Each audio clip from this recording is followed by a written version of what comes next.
परिंदों को नहीं दी जाती तालीम उड़ानों की। अजी परिंदों को नहीं दी जाती तालीम उड़ानों की, वो खुद ही तय करते हैं मंजिल आसमानों की। जी हाँ दोस्तों, जय हिंद, वंदे मातरम। मैं आपका दोस्त आप सभी का एक बार फिर से स्वागत करता हूँ आज की इस वीडियो में। दोस्तों आज हम जानने वाले हैं बीएड प्रवेश परीक्षा 2022 से संबंधित कुछ महत्वपूर्ण प्रश्नों के बारे में।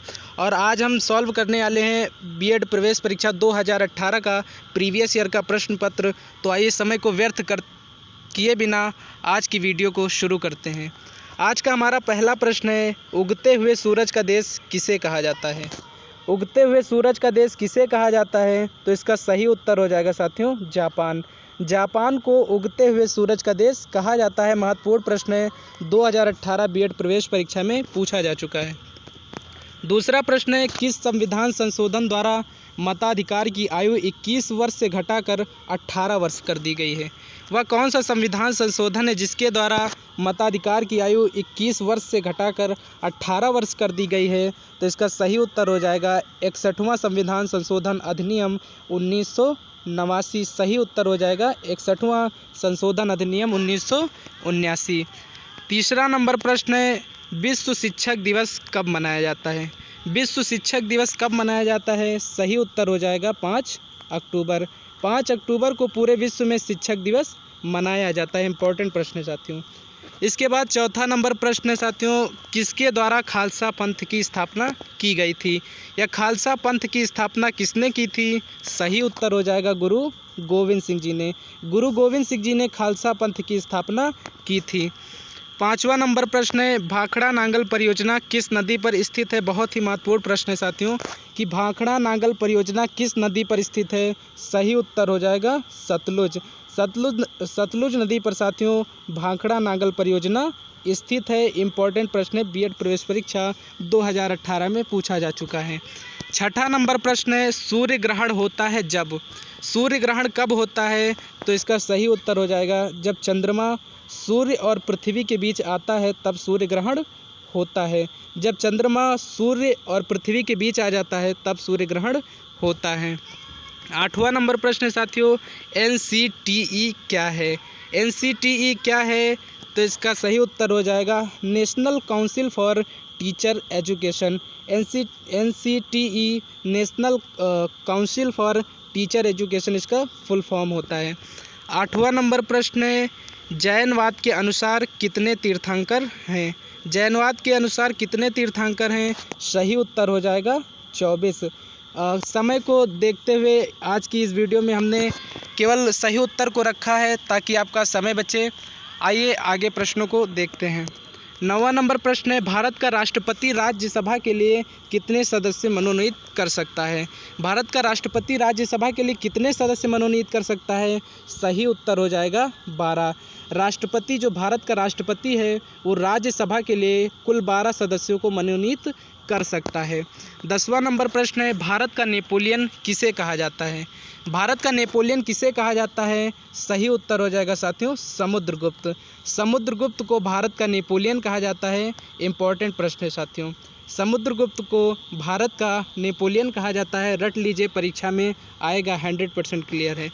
11वां नंबर प्रश्न है, संविधान के किस अनुच्छेद में निर्वाचन आयोग के विशेषाधिकार निहित हैं? संविधान का वह कौन सा अनुच्छेद है जिसमें निर्वाचन आयोग के विशेषाधिकार निहित हैं? तो इसका सही उत्तर हो जाएगा आर्टिकल 324। अनुच्छेद 324 में संविधान के निर्वाचन आयोग के सभी विशेष अधिकार निहित किए गए हैं। 12वां नंबर प्रश्न है, पोंगल त्यौहार है, पोंगल कहाँ का त्यौहार है? तो सही उत्तर हो जाएगा साथियों तमिलनाडु का। पोंगल तमिलनाडु का एक प्रसिद्ध त्यौहार माना जाता है। 13 नंबर प्रश्न है, वर्ष 2014 में भारत का कौन सा राज्य 29वां बना? वर्ष 2014 में भारत का कौन सा राज्य 29वां राज्य बना? तो इसका सही उत्तर हो जाएगा साथियों तेलंगाना। तेलंगाना वर्ष 2014 में भारत का 29वां राज्य बना था। 14 नंबर प्रश्न है, बिहू कहाँ का मुख्य त्यौहार माना जाता है या कहाँ का मुख्य त्यौहार है? तो इसका सही उत्तर हो जाएगा साथियों असम। बिहू जो है ये असम का एक मुख्य त्यौहार माना जाता है। 15 नंबर प्रश्न है साथियों, भारत के संविधान के किस अनुच्छेद में मौलिक कर्तव्यों का वर्णन किया गया है? भारत के संविधान के किस अनुच्छेद में मौलिक कर्तव्यों का वर्णन है? तो सही उत्तर हो जाएगा साथियों 51 के काम में। 51 के ए में भारत के संविधान के 51A भारत के संविधान का वह अनुच्छेद है जिसमें मौलिक कर्तव्यों का वर्णन किया गया है। 16 नंबर प्रश्न है साथियों, विटामिन सी की कमी से होने वाला रोग कौन सा है? विटामिन सी की कमी से कौन सा रोग होता है? सही उत्तर हो जाएगा स्कर्वी। दोस्तों 17 नंबर प्रश्न है, न्यायमूर्ति दलवीर भंडारी चर्चा में रहे क्योंकि? न्यायमूर्ति जो दलवीर भंडारी साहब थे वो चर्चा में क्यों रहे, इसका कारण क्या था? तो इसका कारण था इंटरनेशनल कोर्ट ऑफ जस्टिस के लिए वो पुनः निर्वाचित हुए थे। वो इंटरनेशनल कोर्ट ऑफ जस्टिस के लिए एक बार पुनः निर्वाचित हुए थे, इसलिए न्यायमूर्ति दलवीर भंडारी साहब चर्चा में रहे। 18वां नंबर प्रश्न है, भारत में किस ग्रंथ को सबसे पुराना ग्रंथ माना जाता है? तो इसका सही उत्तर हो जाएगा साथियों ऋग्वेद को। ऋग्वेद को भारत में सबसे प्राचीन या सबसे पुराना ग्रंथ माना जाता है। 19 नंबर प्रश्न है, किसी प्राणी की ज्ञानेंद्रियां उसे सहायता प्रदान करती हैं। किसी प्राणी की ज्ञानेंद्रियां उसे सहायता प्रदान करती हैं, किस लिए, किस चीज़ में? तो इसका सही उत्तर हो जाएगा उद्दीपक के प्रति अनुक्रिया करने में किसी प्राणी की ज्ञानेंद्रियां उसे सहायता प्रदान करती हैं। ये सभी प्रश्न 2018 बीएड प्रवेश परीक्षा में पूछे जा चुके हैं। सभी प्रीवियस ईयर के महत्वपूर्ण प्रश्न हैं साथियों। 20वां नंबर प्रश्न है, भारत में हरित क्रांति का जनक किसे माना जाता है? भारत में हरित क्रांति का जनक किसे माना जाता है? सही उत्तर हो जाएगा साथियों एम.एस. स्वामीनाथन। एम.एस. स्वामीनाथन को भारत में हरित क्रांति का जनक माना जाता है। 21वां नंबर प्रश्न है, वर्ष 2020 में ग्रीष्मकालीन ओलंपिक खेलों का आयोजन कहाँ हुआ?